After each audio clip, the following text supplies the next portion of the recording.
Hello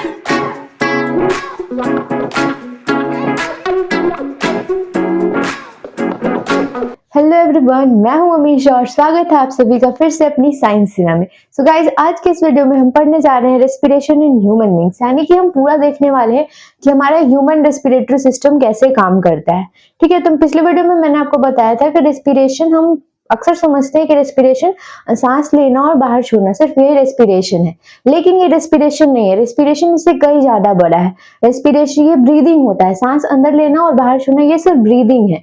and breathing essential होता है respiration के लिए, बट रेस्पिरेशन इससे पूरा अलग है। रेस्पिरेशन खाने को तोड़ के उससे एनर्जी बनाना, ये रेस्पिरेशन है। ठीक है, तो हमने प्लांट्स में रेस्पिरेशन देखा था और आज के इस वीडियो में हम देखने वाले हैं कि ह्यूमन में रेस्पिरेशन कैसे होता है। तो गाइस देखो, ये रहा हमारा ह्यूमन रेस्पिरेटरी सिस्टम का डायग्राम। ये डायग्राम इंपॉर्टेंट है, कई बार एग्जाम में पूछ लेता है। ठीक है, तो यहाँ पे पहले इसको हम समझते हैं यहाँ पे। ठीक है, तो यहाँ पे देखो, सबसे पहले ये क्या होता है, यहाँ पे ये नसल कैविटी है। ठीक है, नोज को नसल कैविटी यहाँ पे बोलते हैं। एंड इससे क्या होता है, इससे एयर इंटर करता है हमारे बॉडी में, मतलब कि हमारे बॉडी के अंदर सांस जो हम ले रहे हैं वो नसल कैविटी की हेल्प से ही लेते हैं। ठीक है, एंड इसमें क्या होता है, इसमें ना म्यूकस होता है, फिर से छोटे छोटे यहाँ पे हेयर लाइनिंग होता है। ठीक है, ये क्या करते हैं, कोई भी डस्ट पार्टिकल या फिर कुछ भी चला गया है हमारे नोज में, एयर सांस ले रहे थे उसके साथ साथ, तो ये उसको वहीं पे ट्रैप कर लेता है एंड हमारे बॉडी के अंदर नहीं जाने देता। ठीक है, तो नॉस्ट्रल में यहाँ पे म्यूकस एंड हेयर लाइनिंग होते हैं प्रेजेंट। उसके बाद हमारा आता है यहाँ पे कैविटी है एंड ये नोस्ट्रिल्स है। यहाँ पे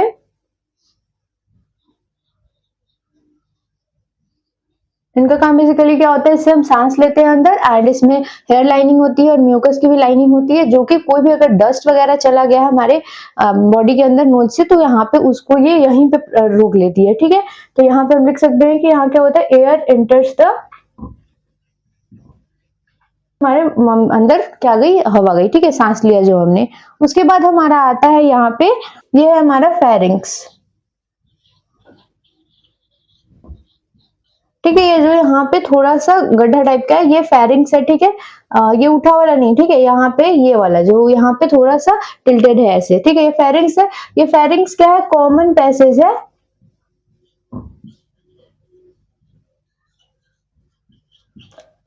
for both food and wind. यानी कि हम जो खाना खाते हैं और जो हम सांस ले रहे हैं, वो दोनों एक ही पैसेज से अंदर जाता है, दैट इज फेरिंक्स। ठीक है, तो फेरिंक्स जो है दोनों के लिए एक ही रास्ता है, इसीलिए अक्सर बोला जाता है कि खाते वक्त बात नहीं करते, क्योंकि क्या होगा कि अगर यहाँ पे ये डिवाइडेड होता है फिर आगे, तो अगर ये वन टाइप में चला गया तो फिर वही हम खाना नहीं खा पाते सही से और हम ये सरक जाता है। ठीक है, तो यहाँ पे फेरिंक्स कॉमन पैसेज है दोनों के लिए, फूड और विंड के लिए। ठीक है, उसके बाद हमारा ये जो थोड़ा सा ये उठा हुआ पार्ट है ना, इसको लैरिंग्स बोलते हैं। इस पार्ट को हम लोग क्या बोलते हैं, लैरिंग्स बोलते हैं। तो ये क्या करता है, वॉइस बॉक्स बोलते हैं लैरिंग्स को हम लोग। ठीक है, एंड ये क्या करता है, साउंड प्रोड्यूस करता है जब हम बात करते हैं। ठीक है, तो इसको हम लोग वॉइस बॉक्स बोलते हैं। बाद आता है हमारा ये ट्रैकिया। ठीक है, यहाँ से यहाँ तक का जो पार्ट है, इसको हम लोग बोलते हैं ट्रैकिया। ठीक है, और इस ट्रैकिया पे जो आप ये छोटा छोटा ऐसे सर्कल टाइप का देख रहे हो, यहाँ पे ये ट्रैकिया पे ऐसे छोटे छोटे सर्कल्स है ना, ऐसा रहता है, इसको हम लोग क्या बोलते हैं, रिंग्स ऑफ कार्टिलेज बोलते हैं।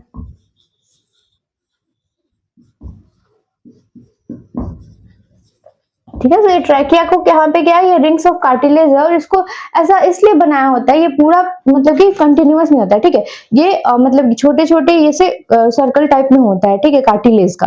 ठीक है, यहाँ पे इसलिए ऐसा होता है ताकि हम जब ये हमारा सांस ले अंदर एयर जाए तो ये कोलैप्स ना कर जाए, यानी कि फट ना जाए, इसलिए इसका स्ट्रक्चर कुछ इस तरीके से बना होता है, कार्टिलेज के फॉर्म में। ठीक है, अब ये ट्रैकिया क्या होता है, दो पार्ट्स में डिवाइड करता है, जिसको क्या हम बोलते हैं, ब्रोंकाई। क्या बोलते हैं, ये दोनों क्या है हमारा, ये जो दो पार्ट में डिवाइड हो गया, इसको बोलते हैं हम लोग ब्रोंकाई। और ब्रोंकाई के बाद ये छोटे ब्रोंकाई जो है फर्दर डिवाइडेड होता है छोटे छोटे ब्रांचेस में, जिसको कि हम बोलते हैं ब्रोंक्यूल्स। क्या बोलते हैं, ब्रोंक्यूल्स बोलते हैं। ये जो छोटे छोटे एयर सैक्स की तरह दिख रहे हैं, ये होते हैं हमारे एल्वियोलाई। ठीक है, एंड ये जो नीचे का पोर्शन बच गया, ये होता है हमारा डायाफ्राम।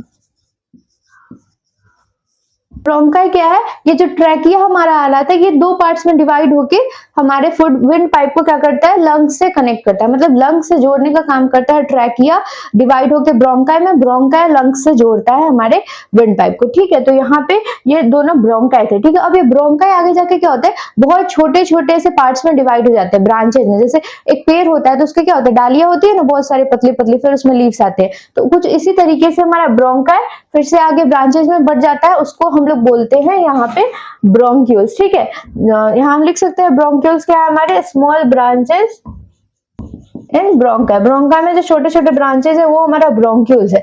अब ये ब्रोंक्यूल्स क्या होता है, एल्वेलाई से कनेक्ट करता है। एल्वेलाई क्या है, छोटे छोटे एयर सैक्स है जहां पे क्या होता है, हमारे एयर का मतलब कि एक्सचेंज होता है। ठीक है, यहाँ पे क्या होता है, ये हमारा एल्वेलाई है, छोटे छोटे एयर सैक्स, बलून की तरह ये स्ट्रक्चर होता है, और इसका वॉल इतना ज्यादा पतला होता है कि यहाँ पे ऑक्सीजन मतलब कि आसानी से निकल सकते हैं उससे, और कार्बन डाइऑक्साइड अंदर आ सकते हैं, तभी तो हम सांस लेंगे एंड फिर छोड़ेंगे उसको। ठीक है, तो यहाँ पे ये एल्वेलाई है, और ये डायफ्राम है। डायफ्राम क्या होता है, डायफ्राम हमारे लंग्स के नीचे एक मस्कुलर ये होता है, मतलब कि मसल का एक लेयर होता है, उसको हम डायफ्राम बोलते हैं।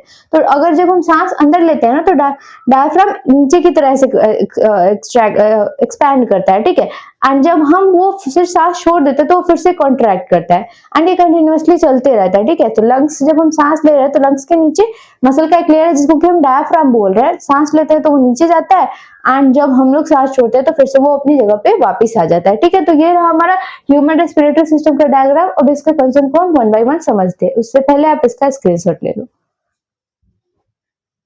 सो यहाँ पे देखो, नॉस्ट्रल्स मैंने आपको क्या बताया कि एयर इंटर्स द पैसेज, नॉस्ट्रल्स यानी कि हमारे नोज की बात हो रही है यहाँ पे। सो ठीक है, तो यहाँ पे नॉस्ट्रल्स होता है जहां से हमारे बॉडी के अंदर एयर जाता है। ठीक है, उसके बाद हमारे नॉस्ट्रल्स को क्या आगे क्या आता है, नसल पैसेज आता है, जिसमें क्या होता है, हेयर लाइनिंग होती है और म्यूकस प्रेजेंट होता है, जो कि अगर कोई डस्ट या फिर कुछ भी कचरा हमारे अंदर सांस के साथ चला गया तो ये उसको वहीं पे ट्रैप कर लेता है, मतलब वहीं पे रोक लेता है। ठीक है, नसल पैसेज है hair lining, passage for filtration of air. ठीक है, passage line with mucus to trap air and dust and filtration of air, यानी कि डस्ट वगैरह को वहीं पे वो ट्रैप करने के लिए रहता है और फिर से एयर को फिल्टर करने के लिए, ताकि कुछ कचरा ना चला जाए हमारे बॉडी के अंदर। ठीक है, उसके नेक्स्ट कंटिन्यू करता है हमारा फेरिंग्स, जो कि कॉमन पैसेज है दोनों के लिए, फूड और एयर के लिए, इसीलिए कहते हैं कि खाते वक्त बात नहीं करना चाहिए।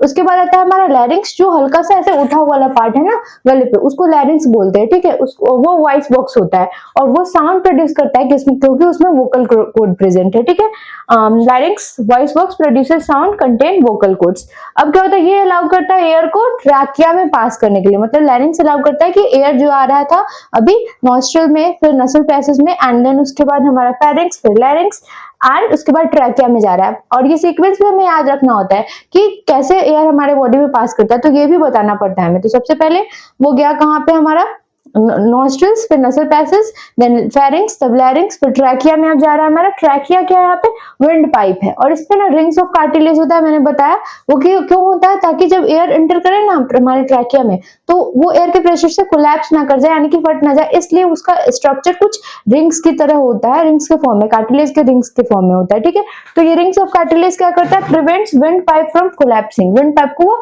फटने से बचाता है। ठीक है, और ट्रैकिया के बाद क्या आता है, ब्रोंकाई आता है। ब्रोंकाई क्या है, two bronchi connects trachea to each lungs. तो ये जो ट्रैकिया हमारा आ रहा था विंड पाइप, ये दो पार्ट्स में डिवाइड हो जाता है, अभी मैंने आपको बताया उसको ब्रोंकाई बोलते हैं। ठीक है, और ये ब्रोंकाई का काम क्या होता है, ये लंग्स से कनेक्ट करता है हमारे ट्रैकिया को, विंड पाइप को। ठीक है, अब ब्रोंक्यूल्स क्या होता है, तो each bronchi divides in lungs to form large number of smaller tubes called bronchioles. अब ये जो ब्रोंकाई आया, ये ब्रोंकाई भी छोटे छोटे ब्रांचेस में बढ़ जाता है, जिसको कि हम ब्रोंक्यूल्स बोलते हैं।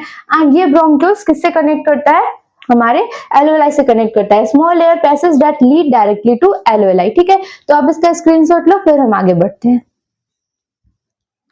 सो देखो, अब ब्रोंक्यूल्स के बाद हमारा कहाँ पहुंचता है यार, एल्वेलाई में पहुंचता है। और ये एल्वेलाई क्या है, एल्वेलाई ये tiny balloon structure located at the end of bronchioles. तो ब्रोंक्यूल्स के एंड में जो छोटा छोटा बलून की तरह स्ट्रक्चर होता है उसको हम एल्वेलाई बोलते हैं। और ये थिन वॉल्ड होता है, thin walled and moist for easy gas diffusion. इसका जो परत होता है, दीवार होता है, वो बहुत ही पतला होता है ताकि आसानी से डिफ्यूजन हो जाए, यानी कि गैस का एक्सचेंज हो जाए। ठीक है, surrounded by large number of blood capillaries. तो ये एल्वेलाई क्या होता है, पूरी तरह से ब्लड कैपिलरीज से घिरा होता है। ऐसा इसलिए होता है ताकि यहाँ पे वो एक्सचेंज मतलब साइट है ना, ये गैसेस एक्सचेंज का, यहाँ पे गैस का बदलाव होता है, ठीक है। तो यहाँ पे क्या होगा, इसका लाइनिंग थिन नहीं होगा तो फिर यहाँ से आसानी से ऑक्सीजन निकल नहीं पाएगी और कार्बन डाइऑक्साइड एंटर नहीं कर पाएगी, ठीक है। तो यहाँ पे क्या होता है कि O2 हमारे अल्वेलाई में से जाता है ब्लड कैपिलरीज में, और कार्बन डाइऑक्साइड ब्लड कैपिलरीज से हमारे एल्वेलाई में आता है, ठीक है।